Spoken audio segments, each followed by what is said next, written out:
Everyone, welcome to my channel Ratnatraya में आपका स्वागत है। ओके। और आज हम लोग डिस्कस करेंगे विज़न आईएएस का टेस्ट थर्ड। ओके, जो कि बेसिकली इन्वायरमेंट से रिलेटेड है और 1 और 2 जो टेस्ट है वो हमारा कंप्लीट हो चुका है, जो कि रिलेटेड था किससे, पॉलिटी से। ओके, सो चलिए स्टार्ट करते हैं विदाउट एनी डिले। सो आज का क्वेश्चन क्या है? First one, which is with reference to the Sudan virus diseases. Okay, Sudan virus disease जिसको शॉर्ट फॉर्म में बोलते हैं SVD, consider the following statement. और यहाँ पे क्या पूछा है? Correct statement. Okay, so first statement is Sudan virus belong to same family as Ebola virus. Is it true? Yes, it's a correct statement. Sudan virus उसी से similar है, उसी family का है. And STC spread when the infected person breathe out droplets and very small particles that contain the viruses. Is it true? No, it's not correct statement because जो ये Sudan virus है वो person to person transmit करता है, direct contact with blood, body fluid, organs or contaminated surface and materials with risk beginning to onset. Okay, so first second हमारा statement incorrect हो जाएगा. Next one is no effective antiviral and vaccine are available for SVD. Yes, it's a correct statement. अभी तक कोई vaccine अभी तक इसका नहीं आया. ओके, और ये कौन डिक्लेयर किया है? तो declare by the Uganda government and World Health Organization. Okay, so इसका आंसर क्या हो जाएगा? So answer for this question is option number B, only 2 statement is correct. Okay, and अगर हम एसवीडी के बारे में बात करते हैं तो वो उसका जो सिम्टम्स है वो जनरली कितने दिन में, 7 to 11 डेज में पता चलता है. अर्ली पता भी नहीं चलता. ओके, और उसका फर्टिलिटी रेट कितना है? 39%. Okay, so let's come to the next question which is consider the following pairs. So यहाँ पे करेक्टली मैच्ड पेयर पूछा. Okay, so first one is Atacama desert located in Africa. Is it true? No, Atacama desert कहाँ पे located है? South America में. Okay, South America. Okay, not in the Africa. So first statement is incorrectly matched. First, next one is Great Victoria Desert in Australia. Yes, it's correctly matched. Sonoran Desert in North America. Is it true?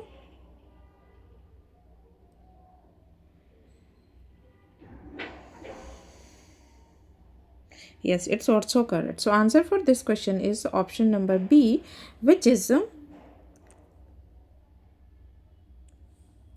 Option number B is the correct answer for this question because यहाँ पे क्या पूछा था? Correctly match. और correctly match कौन कौन सा हो जाएगा? Statement 1 and 2. Okay, let's come to the next question which is consider the following statements. So first statement is conventional rainfall occurs primarily in polar region. Is it true? No, it's not correct statement because ये polar reason में नहीं है, जबकि ये कहाँ पे है? Equatorial and tropical region में. ट्रॉपिकल रीजन, ना कि polar region. So first statement हमारा इनकरेक्ट हो जाएगा. Next one is orographic rainfall is caused by the mountain forcing air most air to rise. Is it true? Yes, it's also correct statement because अगर हम ओरोग्राफी की बात करते हैं तो ये रहा हमारा माउंटेन. इधर से फॉर एग्जांपल हमारा वार्म एयर राइज कर रहा है. ओके, देन वार्म एयर जब राइज करता है एंड ऊपर जाके कूल भी होता है, उसके वजह से फिर क्लाउड फॉर्मेशन होता है, देन प्रेसिपिटेशन होता है. और इसके इस साइड हो जाएगा, ये क्या हो जाएगा? रेन शैडो जोन, जो कि इधर बारिश नहीं होता बट इस साइड बहुत अच्छा बारिश होता है. फॉर एग्जांपल अगर हम ओरोग्राफिक रेनफॉल के एग्जांपल्स की अगर हम बात करते हैं तो वो कौन कौन सा हो जाएगा? फॉर एग्जांपल लाइक वेस्टर्न घाट जो कि इंडिया, उधर बहुत अच्छा रेनफॉल होता है because of orographic rainfall. And another one is जो कि हो जाएगा एंडीज में हो जाएगा साउथ अमेरिका में. And another one is Rockies Rocky mountain की वजह से भी होता है। कहाँ पे? तो हो जाएगा नॉर्थ अमेरिका में। ओके, सो ये रहे कुछ examples related. So answer for this question is option number B, only 2 is the correct answer for this question. Let's come to the next question which is consider the following. और यहाँ पे क्या पूछा? How many of the above are cold local winds in the Mediterranean region. Okay, so इसमें से कौन सा है? तो सिरोको की अगर हम बात करते हैं तो ये हमारा कोल्ड विंड नहीं है। ये तो पहली बात तो ये hot dry and dusty wind है, जो कि कहाँ पे है? सहारा डेजर्ट में। ओके, सहारा डेजर्ट में पाया जाता है। फर्स्ट स्टेटमेंट हमारा इनकरेक्ट हो जाएगा। Next one is mistral and bora, both are cold wind and ये मेडिटेरियन रीजन में ही है। So answer will be option number B which is only 2 statement is correct. Okay, next question is consider the following statements regarding the temperature inversion। okay, temperature inversion के regarding कौन सा statement सही है? सो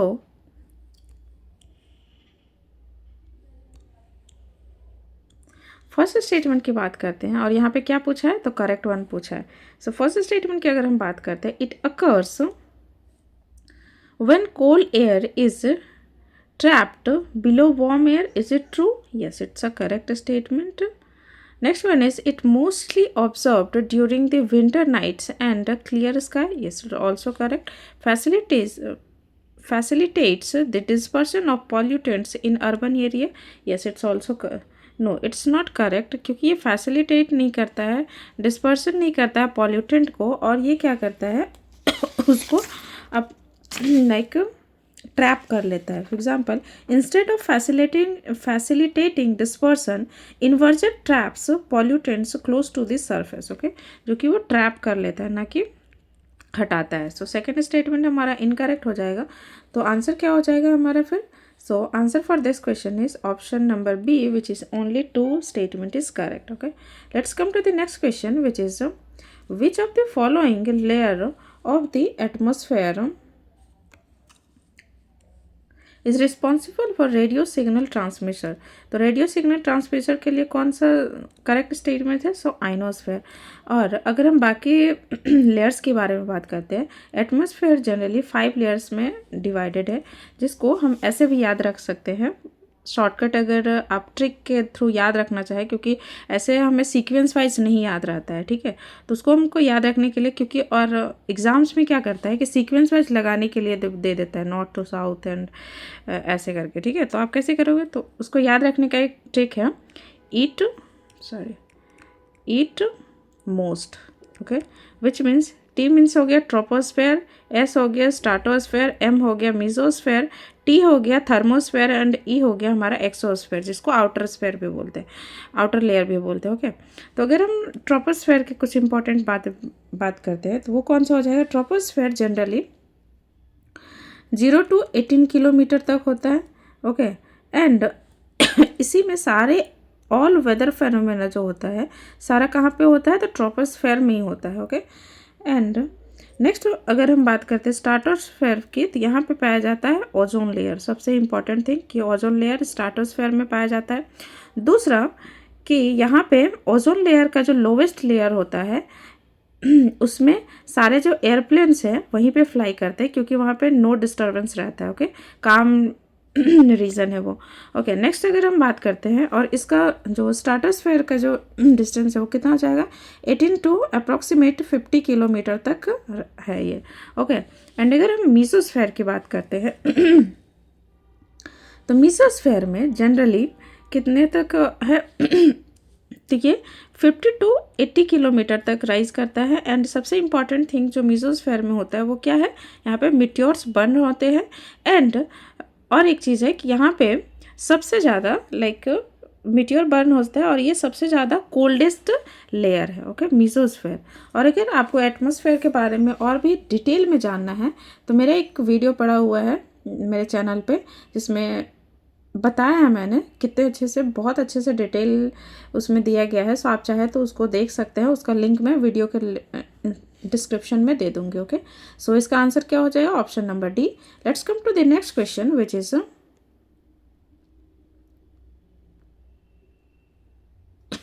primarily which of the following oceanic phenomena influence the movement of oceanic crust? Okay, कौन सा phenomena movement इसमें पूछा क्या है? सो ओशियनिक फेनोमेना इन्फ्लुएंस करता है movement of the current, ocean current. Okay, तो इसमें अगर हम देखते हैं अपवेलिंग, जी हाँ, अपवेलिंग मूवमेंट में ये करता है, सो इन्फ्लुएंस करता है मूवमेंट को ओशियन करंट का। ओके, सो फर्स्ट स्टेटमेंट हमारा करेक्ट हो जाएगा। देन थर्मोहल एंड सर्कुलेशन ये भी करता है, बट अगर हम सुनामी की बात करते हैं तो सुनामी नहीं करता है इन्फ्लुएंस, क्योंकि सुनामी तो सुनामी की अगर हम बात करते हैं ये तो अगर कैसे होता है, तो tsunami are the large ocean wave caused by the under water earthquake volcanic eruption. ये कैसे होता है? तो अर्थक्वेक के द्वारा एंड वॉल्केनिक इरप्शन के द्वारा एंड लैंडस्लाइड से। ओके, तो इसके वजह से तो नहीं, मतलब सुनामी इन्फ्लुएंस नहीं करता है movement of the ocean current. So answer for this question is option number A, which is only 1 and 2 is the correct answer for this question. Okay, let's come to the next question, which is which of the following, with reference to the cyclone, consider the following. So यहाँ पे क्या पूछा है? तो correct statement पूछा है। First one is tropical cyclone originate over warm ocean, is it true? Yes, it's a correct statement. Next one is extratropical cyclone are associated with westerlies. Is it true? Yes, it's also correct statement. Next one is the eye of the cyclone are low pressure and high wind speed. Is it true? No, it's not correct statement, because eye की अगर हम बात करते हैं तो आई में low pressure तो होता है, बट यहाँ पे हाई विंड नहीं होता है, यहाँ पे भी लो विंड होता है। ओके, सो ये स्टेटमेंट हमारा गलत हो जाएगा। और हाई विंड की अगर हम बात करते हैं तो वो कहाँ पे हो जाएगा? आई वॉल में होता है। ओके, ना कि आई में। सो third statement is incorrect. So answer for this question is option number A, only 1 and 2 is the correct answer for this question, because यहाँ भी करेक्ट स्टेटमेंट पूछा था। Okay, so next question is consider the following statements regarding the global pressure belt. Okay, so there is asking about the correct statement. So first statement is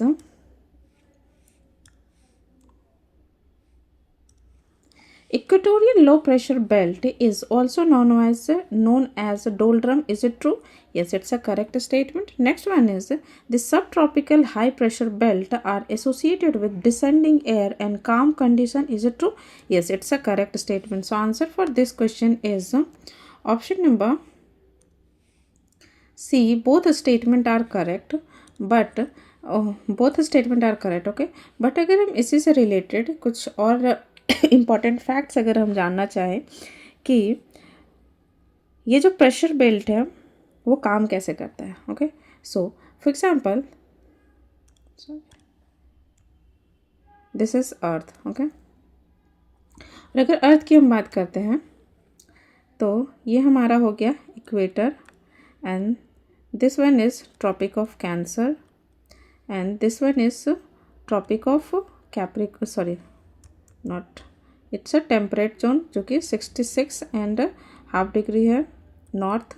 okay, and ये हमारा हो गया पोल reason. Okay, pole इधर पे tropic of Cancer, sorry Capricorn, and another one is temperate region जो कि 66.5 degree south हो जाएगा, इधर हो जाएगा पोल। Okay, south pole. सो इसमें जब और जो डोल्ड्रम एरिया की हम बात करते हैं तो वो कहाँ पे हो जाएगा? ये कितना 5 degree north and south. Okay, जो कि काम एरिया है 5 डिग्री नॉर्थ एंड साउथ, ये डोल्ड्रम एरिया हो जाएगा जो कि एकदम काम है, यहाँ पे उतना कोई भी हलचल नहीं होता है। ओके, सो एंड नेक्स्ट अगर हम बात करते हैं, नेक्स्ट आ जाता है हमारा टेम्परेट रीजन। ओके, तो टेम्परेट रीजन में क्या होता है? फर्स्ट एग्जाम्पल यहाँ पे क्या होता है कि राइज होता है। ओके, वेट अ सेकेंड, यहाँ पे राइज होता है एयर का, क्योंकि यहाँ पे टेम्परेचर ज़्यादा है, राइज हुआ। देन ऊपर जाके नॉर्मल लेप्स रेट आपको पता है, जो कि 6.5 डिग्री सेल्सियस पर किलोमीटर के हिसाब से डिक्रीज़ होता है टेम्परेचर। देन यहाँ पे राइज हुआ, फिर कहीं ना कहीं वो जब इसका टेम्परेचर लो हो जाता है तो वो डिसेंड करने लग जाता है। ओके, डिसेंड करता है तो ये कहाँ पे करता है? सब ट्रॉपिकल हाई प्रेशर बेल्ट में। ओके, जो कि 30 डिग्री सेल्सियस, 30 डिग्री नॉर्थ में है अभी। ओके, और ये सेम प्रोसेस दोनों साइड होता है। ओके एक साथ में। देन तो ये हमारा हो गया। एंड इसके बाद फिर से यहाँ पे राइज करेगा। देन यहाँ पे एक इधर जाएगा, एक इधर आएगा, फिर से डिसेंड करेगा। तो इसको क्या बोलते हैं हम? इसको बोलते हैं हॉर्स लैटिट्यूड। इसको बोलते हैं हॉर्स लैटिट्यूड, जो कि बिटवीन कितना होता है? 30 yes,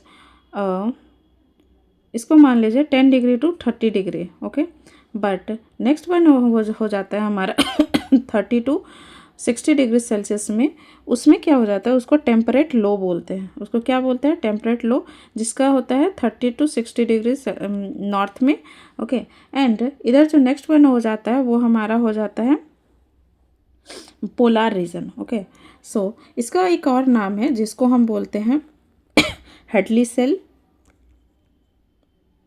Headley cell, another one is feral cell and another one is polar cell. Okay, ये एंड यहीं पे इक्वेटर में ही है, क्या है? ITCZ। ओके, ये कुछ इंपॉर्टेंट थिंग्स है जो कि आपको ज़रूर याद रखना चाहिए। ओके, सो चलिए हम आते हैं नेक्स्ट क्वेश्चन में। ओके,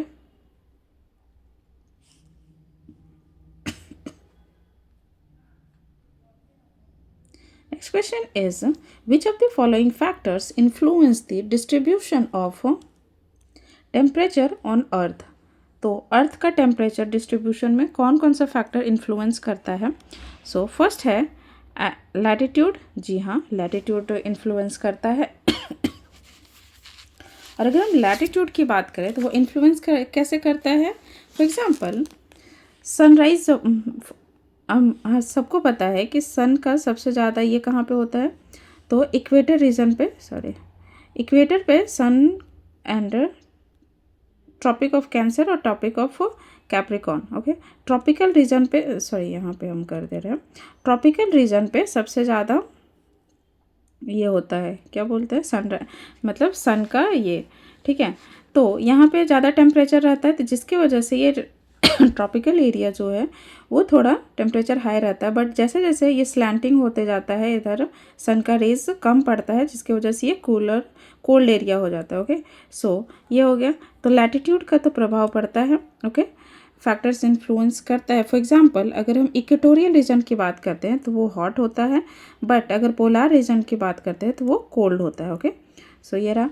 नेक्स्ट अगर हम बात करते हैं, next one is altitude. Okay, altitude भी इन्फ्लुएंस करता है, क्योंकि अभी हमने थोड़ा देर पहले ही बताया था आपको कि जैसे जैसे हम, फॉर एग्जांपल ये सरफेस ऑफ द अर्थ है। ओके, तो जैसे जैसे हम ऊपर जाएंगे एटमॉस्फेयर में तो क्या होता है? 6.5 डिग्री सेल्सियस पर किलोमीटर के हिसाब से टेम्परेचर डिक्रीज होता है, जिसको हम लैप्स रेट बोलते हैं। ओके, लैप्स रेट बोलते हैं, normal lapse rate.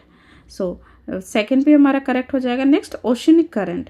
Ocean current भी फैक्टर इन्फ्लुएंस करता है, क्योंकि फॉर एग्जांपल अगर हम बात करते हैं गल्फ स्ट्रीम की, ओके, जो कि वेस्टर्न यूरोप को, गल्फ स्ट्रीम कहाँ पे है? तो आपको सभी को पता होगा कि अमेरिका के पास है, ठीक है। For example this is gulf stream.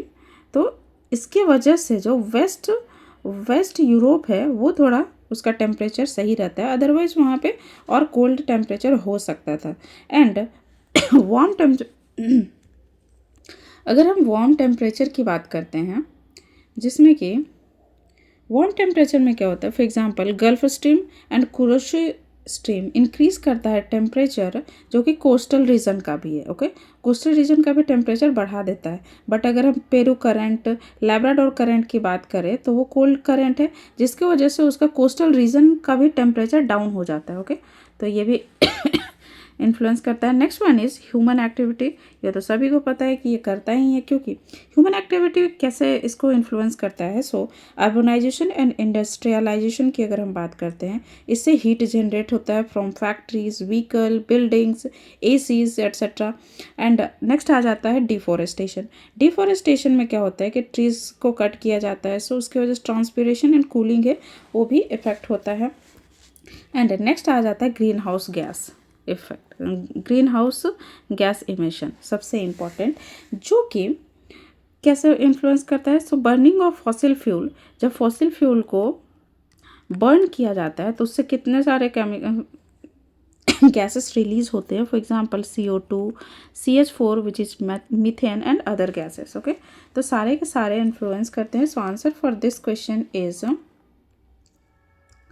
option number C, which is 1, 2, 3 and 4 all are correct. Okay, let's come to the next question, which is which of the following cities is closest to the prime meridian 0 degree latitude. Okay, so first हो जाएगा कौन सा, London, जो कि UK में है।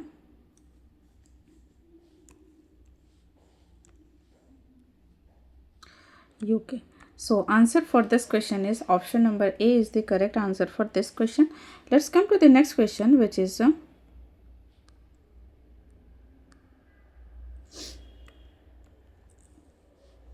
these landforms are created in glacier region. When a valley glacier moves downhill, the glacier deepens, widens, and straightens pre-existing river valleys into U-shaped valleys. When the glacier retreats, these valleys may be filled with seawater from forming deep inlets commonly found in the Norway, Canada and New Zealand.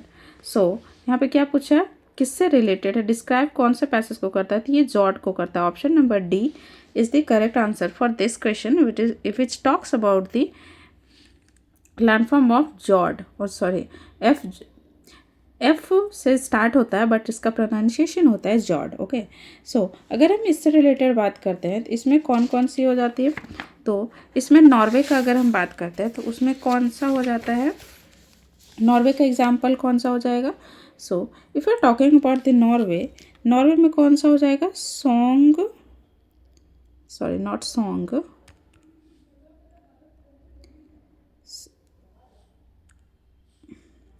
सोगने fjord. Okay, ये example हो जाएगा Norway का, जो कि longest जॉर्ड है Norway का। Okay, and अगर हम कनाडा की बात करते हैं तो उसका एग्जाम्पल हो जाएगा होवे साउंड। होवे साउंड एग्जाम्पल हो जाएगा किसका, कनाडा का, जो कि स्टनिंग जॉर्ड एंड फियोर्डलैंड नेशनल पार्क में है। ओके, नेक्स्ट अगर हम बात करते हैं न्यूजीलैंड की, तो न्यूजीलैंड का कौन सा हो जाएगा, हो जाएगा मिलफोर्ड साउंड। ओके, इसका क्या हो जाएगा, मिलफोर्ड साउंड किसका हो जाएगा, न्यूजीलैंड का। और ये किस लिए फेमस है, तो ये फेमस जॉर्ड है किसका, ब्रिटिश कोलंबिया का। ओके, सो आंसर हो जाएगा इसका ऑप्शन नंबर डी। एंड अगर हम सर्क की बात करते हैं तो सर्क में क्या होता है, it's a ball shaped depression. Okay, और यहाँ पे क्या बोला था, यू शेप, तो वो तो नहीं होगा। फिर दूसरा हो जाता है मोरेन। मोरेन की अगर हम बात करते हैं, a pile of glacier debris like rocks and sediments deposited by the glacier, उसको मोरेन बोलते हैं। एंड अगर हम एरिड की बात करते हैं, so it's a narrow shaped sharp ridge between two glacier valleys, उसको एरिड बोलते हैं। ओके, सो आंसर इसका क्या था, option number D. Let's come to the next question, which is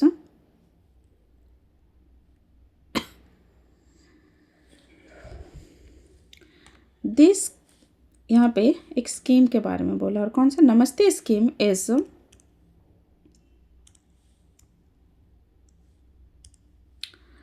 sometimes mention in the news with reference to which one of the following. So skill development के लिए नहीं है, scheme mechanising sewer cleaning and rehabilitation sanitation work देखते हैं। Next one is the financial assistance programme for micro small enterprises, no. Government initiative to waste to energy, no. ये किससे related है, option number D, जो कि severe cleaning and rehabilitation उनका करने के लिए ये है। एंड इसमें अगर हम बात करते हैं ये किसके अंदर आता है, कौन से मिनिस्ट्री के अंदर आता है, मिनिस्ट्री ऑफ नमस्ते scheme. So it comes under the ministry of housing and urban affair and ministry of social justice, ministry of social justice. Okay, but इसको इम्प्लीमेंट किसके द्वारा किया जाता है, तो नेशनल सफाई कर्मचारी फाइनेंस एंड डेवलपमेंट कॉरपोरेशन के द्वारा इसको इम्प्लीमेंट किया जाता है. एंड ये 3 ईयर्स के लिए है, 2023-24 से लेकर 2025-26 तक. Okay, so answer for this question is option number option number B. Let's come to the next question which is consider the following pairs. And इसमें क्या पूछा है, करेक्टली मैच्ड क्वेश्चन पूछा है. So first one is equivalent exercise किसके between होता है, कौन से कंट्री, और यहाँ पे करेक्टली मैच पूछा है. सो जापान के बीच तो नहीं होता, ये किसके साथ होता है, so it's army exercise between India and Maldives. Okay, जो कि बायलैटरल एक्सरसाइज है. सो फर्स्ट स्टेटमेंट हमारा इनकरेक्ट हो जाएगा. Next one is Komodo which is with the Indonesia. Is it true, yes it's a correct statement. और ये कौन सा एक्सरसाइज होगा, मैरीटाइम एक्सरसाइज हो जाएगा. एंड धर्म गार्डियन ये फ्रांस के साथ नहीं होता है, ये जापान के साथ होता है. ओके, धर्म गार्डियन जो कि एक मिलिट्री एक्सरसाइज है जो कि इंडिया एंड जापान के बिटवीन होता है. So answer for this question is option number A, only one is correct. Okay, let's come to the next question which is the term ovoid cell is often mentioned in the news. In it is a context word. किससे related है, a type of stem cell found in the human embryos that aids in tissue generation. No, except bacteria cell that exhibit unique antibiotic resistance. No, a classification of certain fungal spores that contribute to plant disease. Is it true? No, it's also incorrect. Next one is a specialized cell structure found in the nervous system play a fundamental role in recognizing memory. Yes, option number D is the correct answer for this question. Let's come to the next one, which is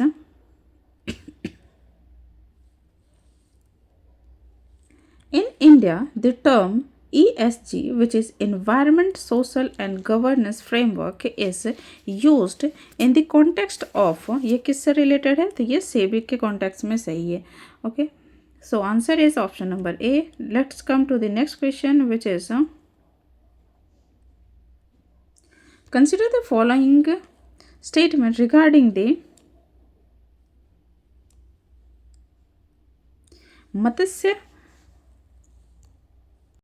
Matsya 6000. Okay, so इसमें first statement क्या है और यहाँ पे क्या पूछा है, correct statement. So first statement is Matsya 6000 is 2-person submersible that will be able to go 6000 meters, it means 6 kilometer under the deep sea.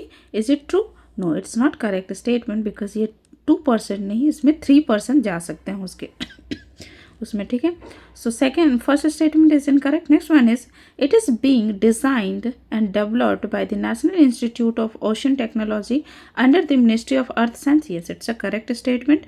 Next one is it is India's first human mission for deep sea exploration. Yes, it's also correct. So answer for this question is option number C, which is statement 1 and statement 2 is correct. Sorry, not C, it's option B because first statement हमारा incorrect था. So statement 2 and 3 is the correct answer for this question. And ये कब launch किया गया था, 2021 में launch किया गया था और ये सेंट्रल सेक्टर स्कीम है, सेंट्रल सेक्टर स्कीम है. Okay, so let's come to the next question which is consider the following statements regarding the white winged duck. So first statement हमारा हो जाएगा और इसमें क्या पूछा है, करेक्ट स्टेटमेंट पूछा है. So first statement is white wing duck is classified as endangered under the IUCN red list. Is it true? No, it's not correct because ये क्रिटिकली इंडेंजर्ड है. Okay,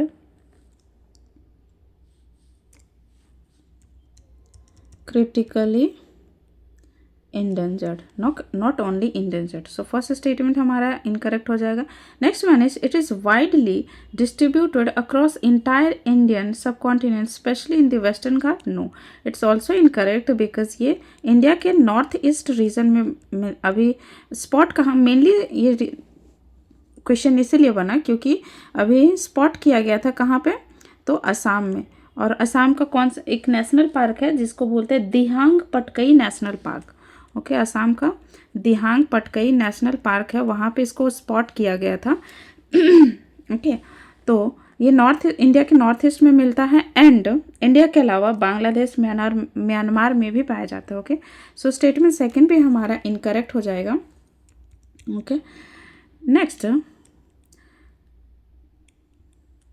it is a nocturnal bird that is active mainly during the night. Yes, it's a correct statement. So answer for this question is option number A, only one is the correct. Okay, और अगर हम बात करते हैं जैसे कि wild life protection act की अगर हम बात करते हैं 1972, इसके अंदर इसको शेड्यूल 1 में रखा गया. Okay, so let's come to the next question which is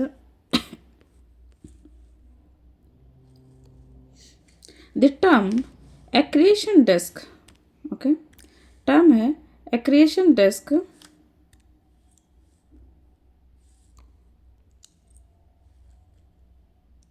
is sometimes in the news. Consider the following statement. कौन सा सही होगा? So first है, the formation of planetary system found in interstellar dust and gas. Is it true? Let's see. Next one is the accumulation of marine sediments along tectonic plates. Is it true? No, it's not correct. Next one is the process of formation of sludge bar. No. Phenomena of the soil erosion. No. So statement 1 is the correct answer for this question.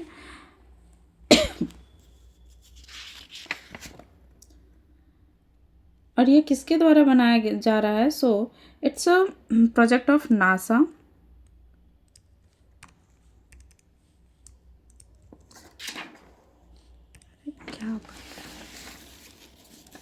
NASA under the James Webb Space Technology observed the flicking of lights and accretion disk. Okay, so first statement correct हो जाएगा. Next statement is consider the following statements. और यहाँ पे क्या पूछा? डोकरा art के बारे में. ओके, डोकरा आर्ट से रिलेटेड कौन सा स्टेटमेंट सही है? So first statement is Dokra art is an ancient non ferrous metal casting technique using lost wax process. Yes, it's a correct statement. Next one is West Bengal, Jharkhand, Odisha are major center of dokra production. Yes, it's also correct. So answer for this question is option number C is the correct answer for this question. और ये अभी news में क्यों था और इसका question बनाने का पर्पस क्या था? ये न्यूज़ में भी इसलिए था क्योंकि जब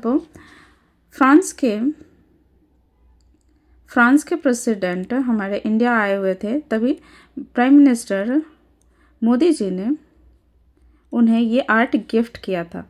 और कौन थे प्रेसिडेंट? तो इमैनुअल मैक्रोन. ओके,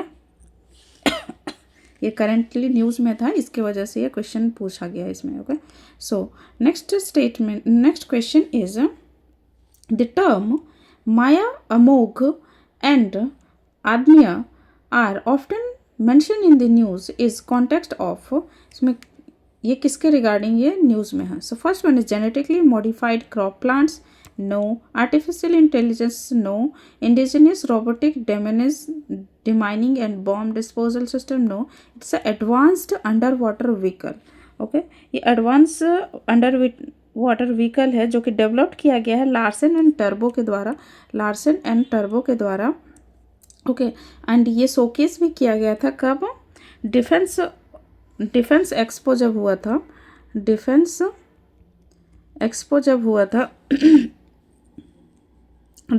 एक्सपो 2020 में. Okay, so answer is option number D. Let's come to the next question which is what is the trust initiative which is recently in the news. TRUST initiative है क्या? So it is a bilateral engagement aimed at ensuring transparency, resilience and security in emerging technologies such as AI and quantum. Is it true?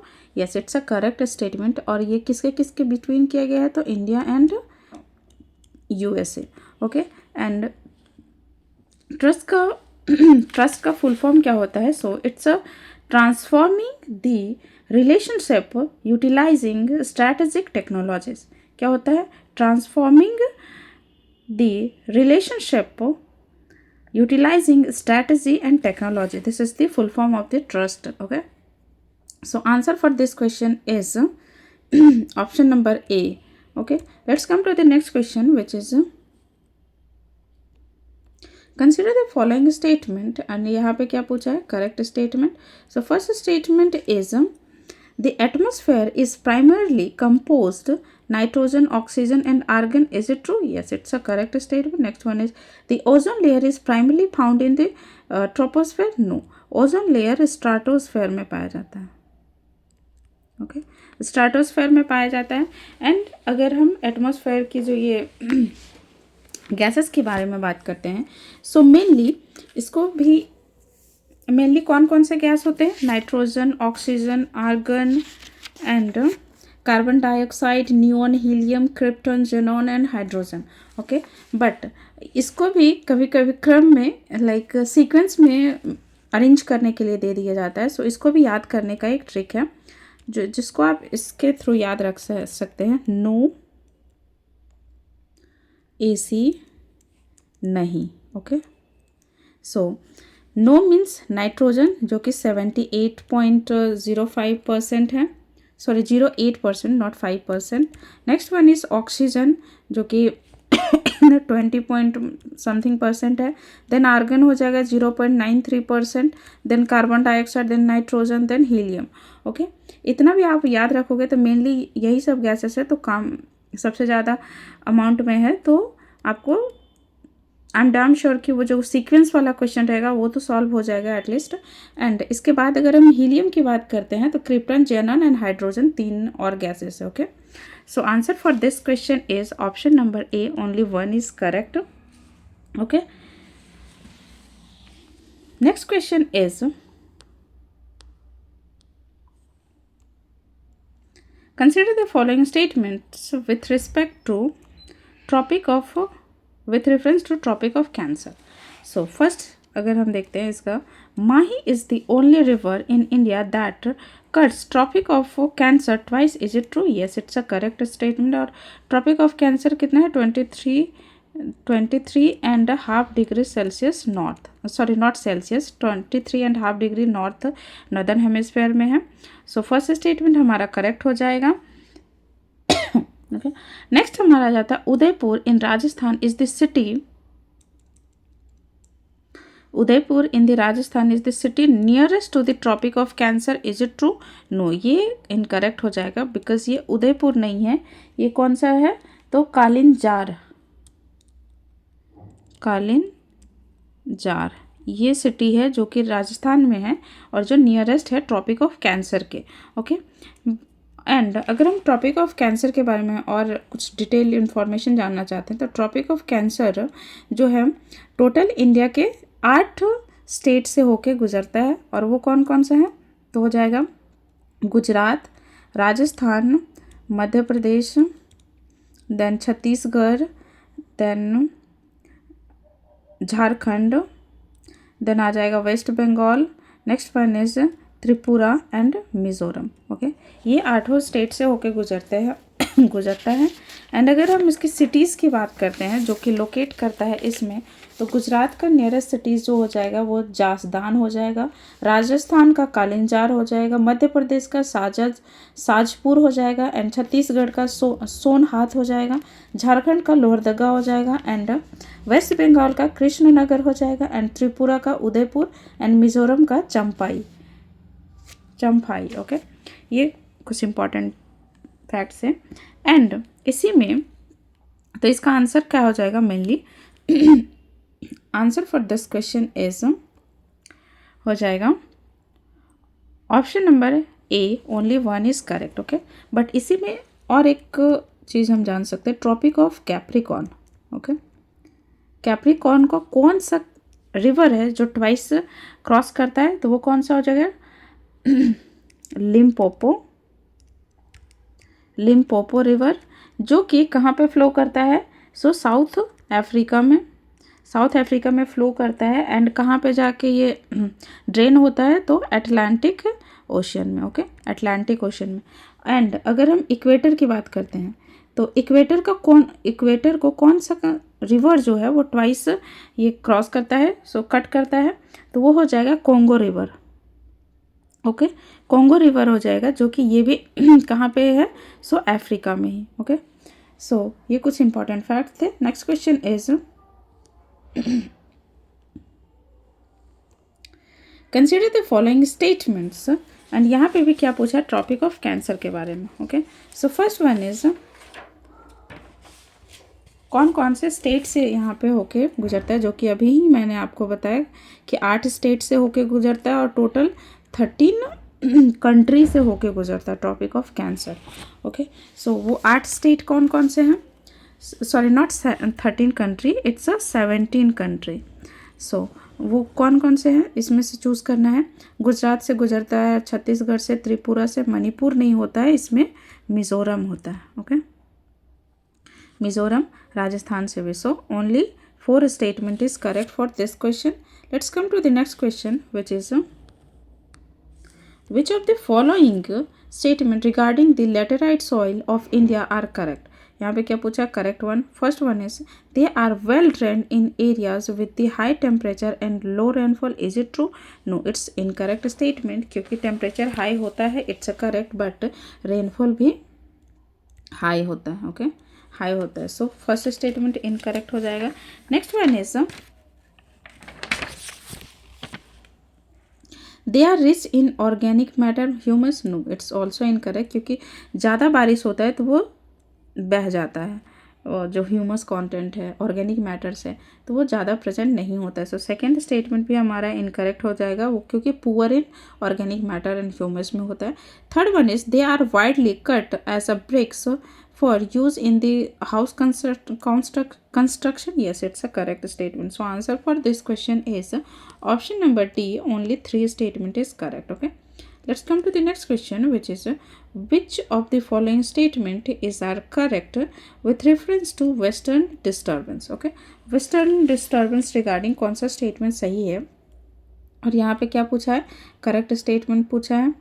So first statement is they are shallow cyclonic depression originating over the eastern Mediterranean Sea. Is it true? Yes, it's a correct statement. Next one is it is highly beneficial for rabi crop in northern India. It's also correct. Next one is an increasing the prevailing night temperature generally indicates an advance of the arrival of the cyclone disturbance. It's also correct. So answer for this question is option number C.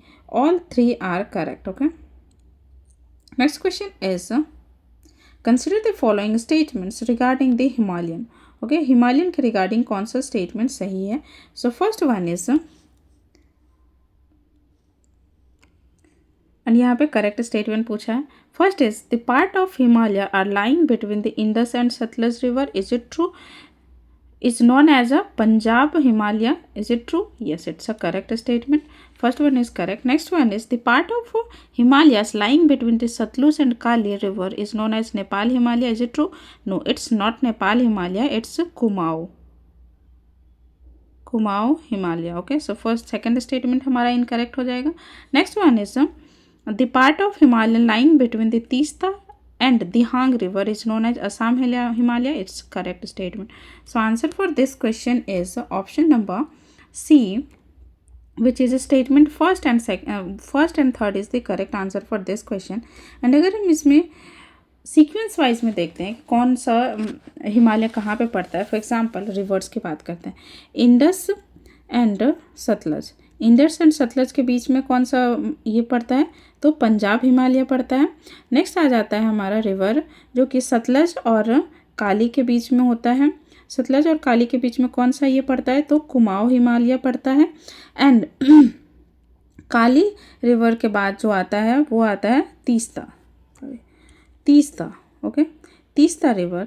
तो काली और तीस्ता के बीच में कौन सा पड़ता है, तो वो नेपाल हिमालय पड़ता है, ओके। एंड तीस्ता एंड उसके बाद आ जाता है हमारा दिहांग, दिहांग रिवर, जो कि तीस्ता और दिहांग रिवर के बीच कौन सा पड़ता है, तो असम हिमालय पड़ता है, ओके। ये इसको इस तरीके से बांटा गया है, जो कि आपको याद रखना होगा कि किस रिवर के बिटवीन में कौन सा हिमालय है, ओके। सो आंसर इसका सी हो जाएगा। Next question is consider the following statements about the eastern coastal plain, okay. So first statement क्या है, और यहाँ पे नॉट करेक्ट पूछा है। First statement is the eastern coastal plain is an example of immersed coast, is it true? Yes, it's a correct statement. Next one is eastern coastal plain provide ideal condition for the development of port and harbour, is it true? No, it's not correct statement, क्योंकि ये ideal condition नहीं देता है, क्योंकि इधर it's a deltaic area, okay. Delta area जो होता है, जो कि सही नहीं होता है किसके लिए, पोर्ट्स एंड हार्बर डेवलपमेंट के लिए। सो इसका आंसर क्या हो जाएगा, option number B is only 2 is the correct answer for this question. Let's come to the next question which is next question is consider the following statements regarding the Indian monsoon, okay. Indian monsoon के regarding कौन सा statement यहाँ पे correct है वो पूछा गया है। So first statement is unlike the trade winds, monsoon winds and seasonal and exhibit a pulsating nature influenced by various atmospheric conditions. So this statement is correct. Next one is the monsoon rainfall generally decreases as one moves inland away from the coastal region. Yes, it's also correct because जब coastal region से for example this is India, okay, यहाँ से मान लीजिए कि ये wind जा रहा है, ठीक है। तो यहाँ पे क्या होता है कि वेस्टर्न घाट में टकरा के उसके बाद विंड ऊपर उठता है, फिर बारिश होती है, ओके। तो इधर से जब जा रहा है तो जो इधर का जो ह्यूमिडिटी होगा एयर में या विंड में वो ज़्यादा होगा, लेकिन जैसे जैसे वो लैंड में ज़्यादा दूर तक जाता जाएगा वो ह्यूमिडिटी कम होता जाएगा, तो रेनफॉल वहाँ पे कम होगा, ओके। सो सेकेंड स्टेटमेंट हमारा करेक्ट हो जाएगा। Next one is the distribution and intensity of the monsoon rainfall in India are significantly influenced by geographical features such as mountain and plateau. Yes, it's also correct. Next one is the onset of monsoon is gradual, whereas its withdrawal is abrupt and taken shortly duration. No, it's not correct because ये abrupt नहीं होगा, ये भी abrupt नहीं होगा, okay, not. So statement 4 incorrect हो जाएगा। Answer for this question is option number C which is statement 1, sorry option number A is the correct answer for this question, क्योंकि 1, 2, 3 statement is correct and 4th one is incorrect, okay. Let's come to the next question which is consider the following statements regarding the air mass and front, okay. Air masses and front के regarding कौन सा statement सही है वो पूछा गया है। So first statement is an air mass is a large body of air that extend over a vast area and exhibits uniform temperature and humidity characteristic, okay. So first statement is correct. Next one is the air masses remain stationary and do not interact with other air masses, is it true? No, it's not correct because ये do interact करता है other air masses के साथ, okay. hot and cold air mass interact करता है एक दूसरे के साथ। So second statement incorrect हो जाएगा। Next one is when two contrasting warms and cold air masses meet they form a front। तो एक front का फॉर्मेशन होता है। For example hot and cold अगर मिला तो इस जगह को बोलेंगे front, okay. Warm air and cold air जो मिलता है उस जगह को बोलते हैं फ्रंट, ओके। सो स्टेटमेंट 3 भी हमारा करेक्ट हो जाएगा। So answer for this question is option number C, which is statement 1 and 3 is the correct answer for this question. Next one is consider the following statements regarding the anticyclone, okay. Anticyclone के according कौन सा statement सही है। So first statement हो जाएगा यहाँ पे, anti cyclones are associated with stable weather condition, clear skies and dry air. Is it true? Yes, it's a correct statement. Next one is, in the northern hemisphere, winds in an anticyclonic rotate clockwise, while the southern hemisphere में counterclockwise rotate करता है. So statement second भी हमारा correct हो जाएगा. So answer for this question is option number C. Both statement are correct. Okay, let's come to the next question which is, consider the following statements regarding the extratropical cyclone. So first statement is, and यहाँ पे क्या पूछा है? So correct statement पूछा है. So first statement is, extratropical cyclone can form over both land and ocean. Is it true? Yes, it's a correct statement. Next one is, they gradually move to west to east. Yes, ये west to east move करता है under the influence of westerlies. Okay, so statement second भी हमारा correct हो जाएगा.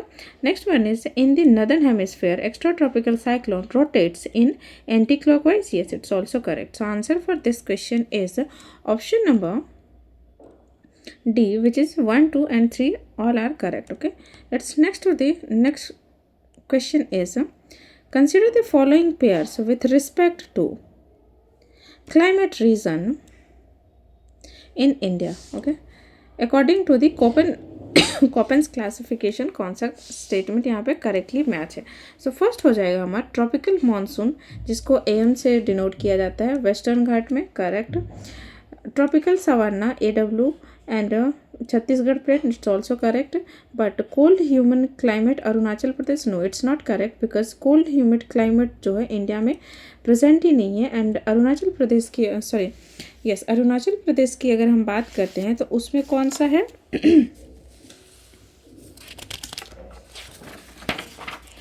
अरुणाचल प्रदेश में basically है सब आर्कटिक और हाईलैंड क्लाइमेट. कौन सा है? सब arctic and highland climate. Okay, जो कि with cold air and moderate precipitation में है.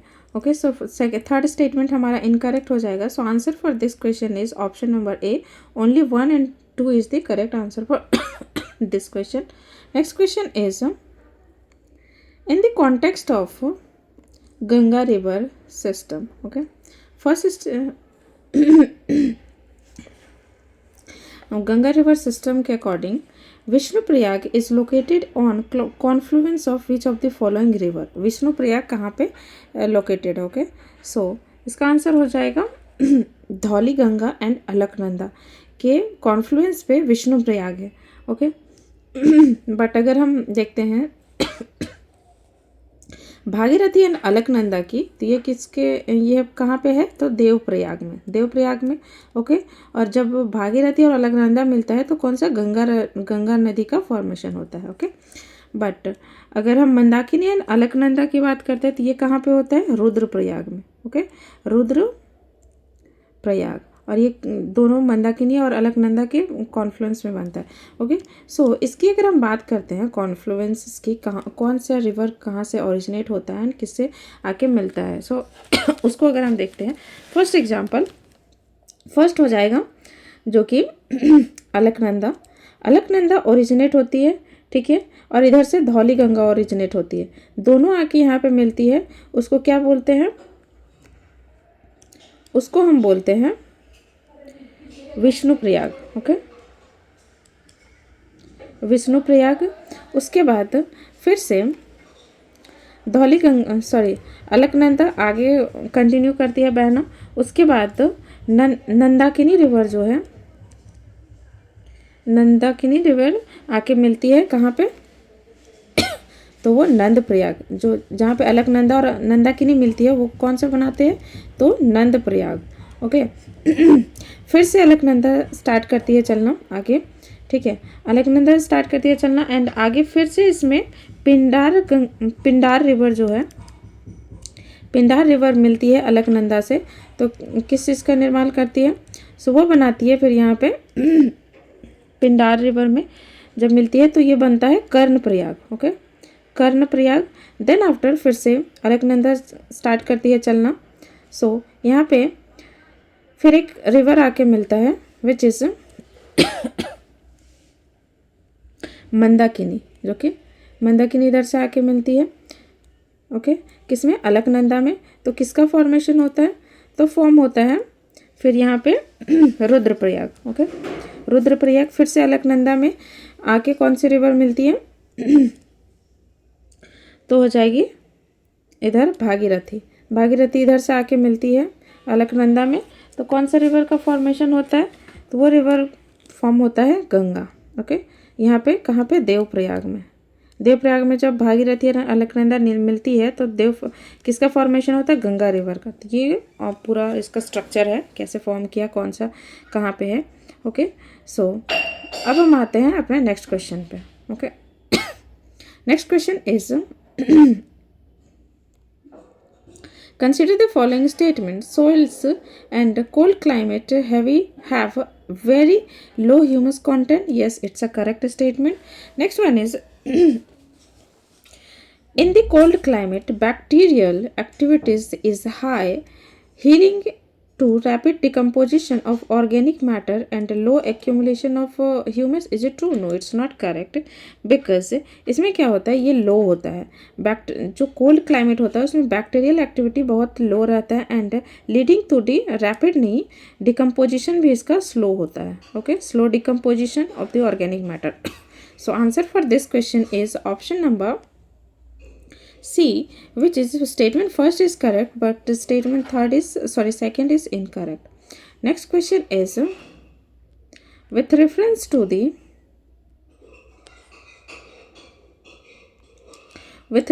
to Himalayan and Peninsular River, consider the following statement. इसमें correct statement पूछा है। Okay, so first है Himalayan rivers are perennial river while the peninsular rivers are seasonal river. Yes, it's a correct statement. Himalayan river जो है वो glacier से originate होता है, तो उसमें मतलब 12 महीना हमेशा पानी रहता है। बट पेनिनसुलर रिवर की बात करते हैं वो सीजनल, वो बारिश पर डिपेंडेंट होता है। ओके, सो फर्स्ट स्टेटमेंट यहाँ करेक्ट हो जाएगा। Next one is peninsular river generally flow straight course whereas the Himalayan river meandering by rivers is very prominent. Yes, it's also correct. Peninsular river में meandering नहीं होता है as such, but Himalayan में होता है। Okay, so next one is Himalayan river are flow deep V shaped valley whereas peninsular comparatively shallow. Yes, it's also correct. So answer for this question is option number C, all three are correct. Okay, let's come to the next question, which is consider the following statements with respect to Indian monsoon. Okay, so first statement is, यार यहाँ पे क्या पूछा है? Correct statement पूछा है। So first statement is the Indian monsoon unlike trade winds are not steady but are pulsating in nature. Is it true?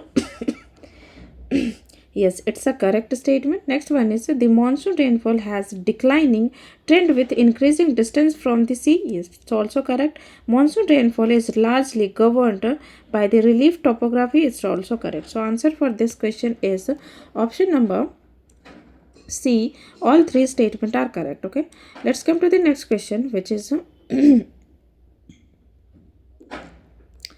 which of the following components under Jal Jeevan Mission, और इसमें क्या पूछा है? So correct statement पूछा है। Okay,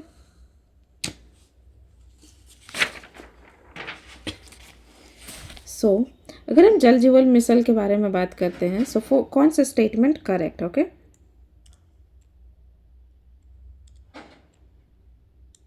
so first statement की अगर हम बात करते हैं, grey water management. Yes, it's a correct statement.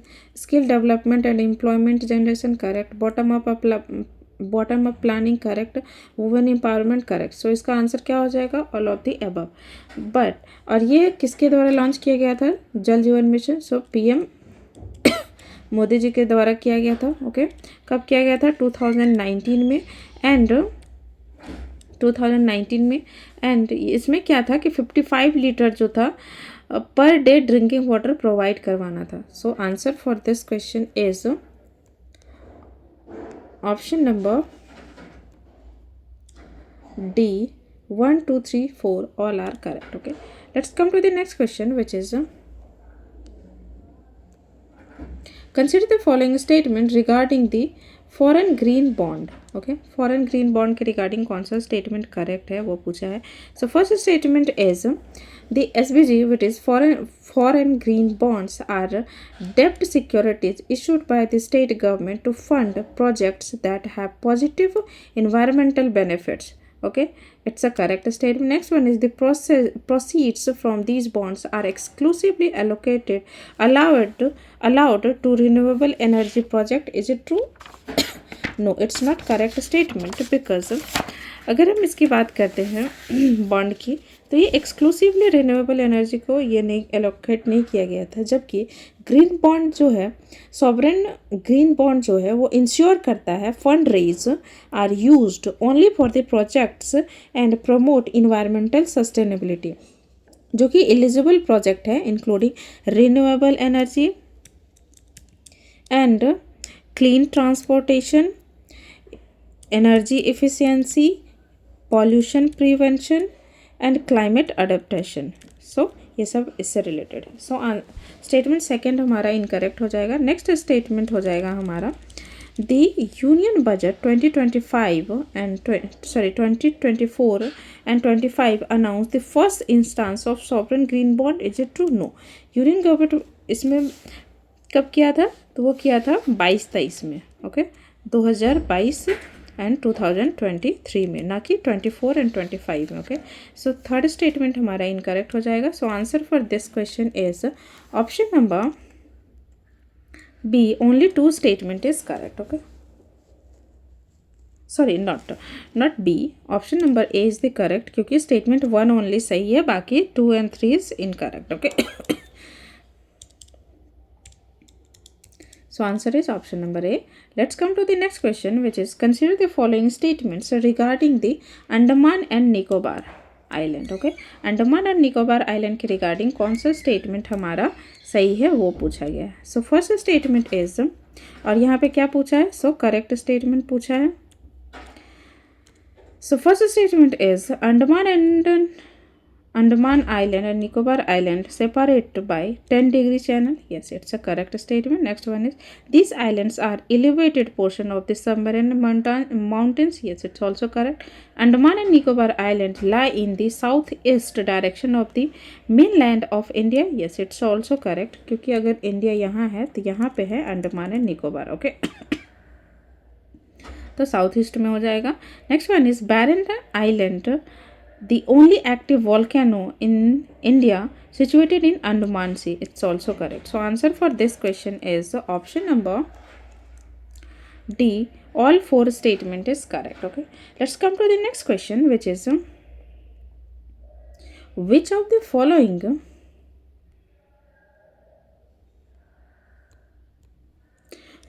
following statement is are not correct. यहाँ पे क्या पूछा है? सो नॉट करेक्ट स्टेटमेंट पूछा है अबाउट लक्षद्वीप. ओके, लक्षद्वीप के रिगार्डिंग कौन सा स्टेटमेंट सही नहीं है वो पूछा है. Okay, so first statement is the entire island group built up coral deposit. Yes, it's a correct statement, coral से बना है. Next one is Kavaratti is the capital of Lakshadweep, is a part of Kannur group of island. Yes, it's also correct. The marine boundary between the Maldives and India, which is Lakshadweep, runs through the 8-degree channel. Yes, it's also correct. Next one is the Saddle Peak is the highest peak of the Lakshadweep island. ऐसा नहीं है, because Lakshadweep island तो coral reef से बना है, तो वहाँ पे हाईएस्ट पीक ऐसा कुछ है नहीं. और अगर हम बात करते हैं सैडल पीक की, तो सैडल पीक हो जाएगा, ये किस में लाई करता है? सो नॉर्थ अंडमान आइलैंड में लाई करता है. ओके, वहाँ का पीक है. सो स्टेटमेंट 4 जो होगा, स्टेटमेंट डी इनकरेक्ट हो जाएगा, और वही हमारा आंसर हो जाएगा, क्योंकि वही पूछा गया not correct statement about Lakshadweep. Okay, so option D is the correct answer for this question. Next question is consider the following pairs waterfalls and state के रिगार्डिंग कौन सा correctly match. Okay, so first statement हो जाएगा धुआंधार महाराष्ट्र में lie करता है. Is it true? No, it's not correct, क्योंकि वो मध्य प्रदेश में है. दूसरा हो जाएगा हुंड्रू, जो कि झारखंड में है, correct. Chuliya which is in Madhya Pradesh, correct statement. Next one is Dudhsagar Rajasthan. No, it's not in Rajasthan. It's also in the Karnataka. Okay. And अगर हम रिवर्स की बात करते हैं तो वो कौन से रिवर्स में लाई करते हैं? सो रिवर्स आर लाइक, अगर हम दूध सागर की बात करते हैं तो उस कौन से रिवर में है? तो मांडोवी रिवर में है. एंड हुंड्रू फॉल की बात करते हैं तो वो स्वर्ण रेखा रिवर में है झारखंड. चूलिया की बात करते हैं वो चंबल रिवर में है. एंड धुआंधर तो नर्मदा रिवर में. जॉग फॉल श्रावस्ती रिवर में. And Kunchikal in Varahi river में. ओके. सो ये कुछ इंपॉर्टेंट फॉल्स हैं और कौन से रिवर में है वो भी मैंने आप लोगों को बता दिया. सो answer for this question is option number B, only 2 is correct. Okay, let's come to the next question, which is consider the following statements about the correct. यहाँ पे correct statement पूछा है. So first statement is some rivers of the northern plains show a dendritic river pattern. Is it true? Yes, it's a correct statement. Next one is rivers originating from the Amarkantak range. Amarkantak range. So centripetal drainage pattern. Is it true? No, it's not correct because जो अमरकंटक से river originate होता है और तो उसको कौन सा वो पैटर्न फॉलो करता है? Radial pattern. Okay, radial pattern बनाता है. और रेडियल पैटर्न में बेसिकली क्या होता है? फॉर एग्जांपल ये हमारा अमरकंटक प्लेट्यू है, रेंज है, जहाँ से एक जगह से बहुत सारे रिवर ओरिजिनेट होते हैं और एक दूसरे के अपोजिट में या फिर दूर जाते हैं. ठीक है, वो रेडियल हो गया. बट अगर हम सेंट्रीपिटल की बात करते हैं तो उसमें क्या होता है कि एक जगह लाइक ये लोलैंड है तो यहाँ पे सारे रिवर्स आके मिल रहे हैं. This is called centripetal. तो ये सेंट्रीपिटल नहीं है अमरकंटक रेंज वाला. वो कौन सा हो जाएगा? रेडियल पैटर्न में है. ओके, तो स्टेटमेंट सेकंड हमारा इनकरेक्ट हो जाएगा. तो आंसर हो जाएगा इसका only 1 is the correct answer for this question. Okay. And अगर हम ड्रेनेज पैटर्न्स की अदर रिवर की जो ड्रेनेज पैटर्न है या फिर अदर ड्रेनेज पैटर्न है उसके बारे में बात करते हैं तो उसमें कौन कौन से आ जाता है? ड्रेनेज पैटर्न की अगर हम बात करते हैं ड्रेनेज पैटर्न की अगर हम बात करते हैं तो उसमें कौन कौन से? लाइक एक तो है रेक्टेंगुलर. रेक्टेंगुलर में क्या होता है कि जैसे फॉर एग्जांपल इधर से आ रहा है देन इधर मुड़ गया एकदम स्ट्रेट 90 डिग्री में वो चलते चला जाएगा. ओके. बट अगर हम दूसरा बात करते हैं वो हो जाएगा ट्रेलिस. ट्रेलिस पैटर्न की अगर हम बात करते हैं तो उसमें क्या होता है? फॉर एग्जांपल ये मेन रिवर है, इसमें आके सब छोटे छोटे रिवर मिल रहे हैं एंड ये फ्लो कर रहा है. This is called trellis pattern. But अगर हम अनदर वन की बात करते हैं लाइक और अगर हम ट्रेलिस की एग्जाम्पल्स की बात करते हैं तो उसमें कौन सा रिवर हो जाएगा? तापी एंड नर्मदा. क्योंकि वो सतपुरा रेंज और विंध्यान रेंज के बीच में आता है तो वो स्ट्रेट बहता है और छोटे छोटे रिवर उसमें आके मिलता है. ओके. और अगर हम रेक्टेंगुलर की बात करते हैं तो उसमें कौन सा रिवर आ जाएगा? लाइक महानदी, गोदावरी, कृष्णा, कावेरी, ये सब उसके एग्जाम्पल्स हो जाएंगे. ओके. एंड अगर हम बात करते हैं एक जो कि इसमें दिया हुआ था डेंड्रेटिक पैटर्न के. डेंड्रेटिक पैटर्न में क्या होता है कि बेसिकली मान लीजिए ये रिवर है, इसमें बहुत सारे रिवर आके जुड़ रहे हैं. ठीक है, वो हो गया हमारा डेंड्रेटिक पैटर्न. ओके. और इसमें इसकी अगर हम एग्जांपल्स की बात करते हैं तो वो कौन सा हो जाएगा? गंगा हो जाएगा. ओके, गंगा हो जाएगा एंड इंडस हो जाएगा. ये सारे एग्जांपल्स हो जाएंगे डेंड्रेटिक पैटर्न की. और एक पैरेलल भी होता है. ओके. पैरेलल में जो वेस्टर्न घाट की छोटे छोटे नदियाँ जो है ना जो कि ड्रेन करती है कहाँ पे? अरेबियन सी में, वो उसमें आ जाते हैं क्योंकि ये ज़्यादा लॉन्ग तक जाती नहीं है, एक दूसरे के पैरेलल ही फ्लो करती हैं ऐसे ऐसे. ठीक है, वो हो जाएगा पैरेलल. एंड अगर हम रेडियल की एग्जांपल्स की बात करते हैं तो नर्मदा एंड सोन रिवर हो जाएगा उसका एग्जांपल्स. ओके. सो ये ऑल ओवर था हमारा ड्रेनेज पैटर्न के बारे में, उस विथ एग्जांपल्स कि कौन कैसे फ्लो करता है एंड उसके एग्जांपल्स कौन कौन से रिवर्स के. Okay. So next question is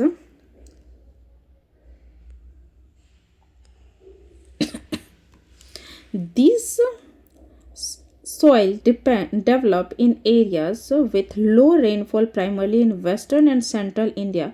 They contain high percentage of clay and swells when wet but develop deep cracks when dry, adding in self aeration. Soils rich in calcium carbonate, magnesium, potassium and lime but poor in phosphorus, they are suitable for growing cotton and pulses and oilseed.